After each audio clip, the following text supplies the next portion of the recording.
डोंबिवलीच्या अमुदान कंपनीतील स्फोटात आजही अनेकांचा शोध लागलेला नाहीये आणि त्यामुळे त्या कामगारांचे नातेवाईक हवालदिल झालेले आहेत। त्यांच्या डोळ्याला डोळा नाहीये, त्यामुळे बेपत्ता कामगारांचे नातेवाईक रोज स्फोटाच्या परिसरात जाऊन पोलीस आणि कंपनी प्रशासनाकडे चौकशी करतात। मात्र या नातेवाईकांना अवहेलनेचा सामना करावा लागतोय। वो नहीं मिल रहे 3 दिन से।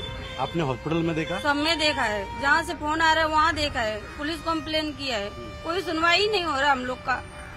क्या बोल रहे हैं आप? वो लोग बोलते बाहर जाओ, बाहर बैठो जाके।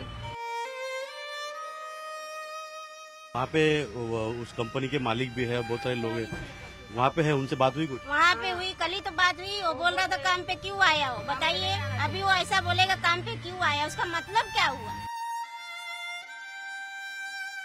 आहे भाऊ का नाही आहे, कुठं आहे, कसा आहे ते मला काहीच कळत नाही, काय सांगू मी।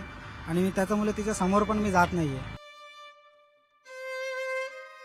3 बाहर हो गए थे, वो गेट पे खड़े थे और वो जो हमारे जेठ थे वो अंदर थे, वो निकल नहीं पाए, वो अंदर ही रह गए। तो उनको वो जो बाहर आए उन्होंने आवाज दिया पर वो बाहर नहीं आ पाए।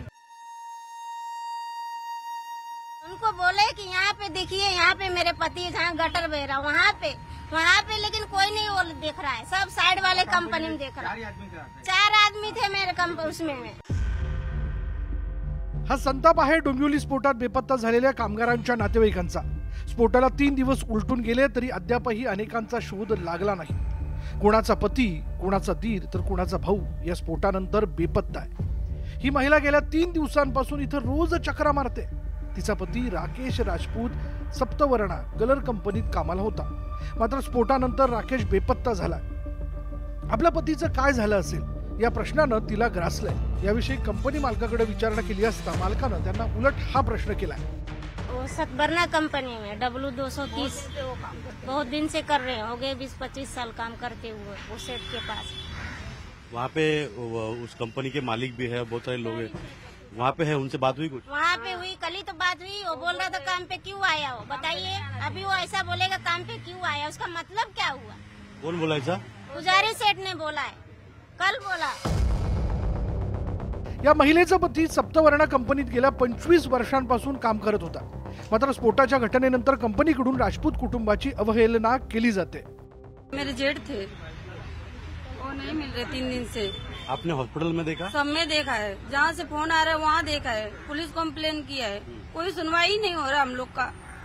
क्या बोल रहे हैं आप? वो लोग बोलते बाहर जाओ, बाहर बैठो जाके।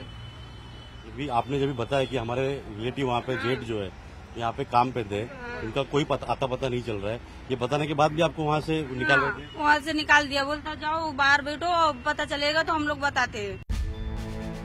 राजपूत कुटुंबाप्रमाणेच राहुल जयस्वालची अवस्था अशीच आहे। त्याचा भाऊ अमुदान कंपनीत कामाला होता, ज्या विभागात स्फोट झाला त्याच विभागात तो कामाला होता। आता भावाच्या पत्नीला काय उत्तर देऊ असा प्रश्न राहुलला पडला। हो सर, गावाकडून पण मला खूप फोन येतोय आणि इथे घरचे आहेत, त्यांची बायको ती मला घरी सारखं गेल्यावर मला विचारते। मला काय सांगायला जमत नाही, मी काय सांगू। आहे भाऊ का नाही आहे, कुठं आहे, कसा आहे ते मला काहीच कळत नाही, काय सांगू मी। आणि मी त्याच्यामुळे तिच्या समोर पण मी जात नाहीये। अमुदान कंपनीतील स्फोटानंतर अनेक जण बेपत्ता आहेत, त्यामुळे त्यांच्या नातेवाईकांच्या जीवाला घोर लागला।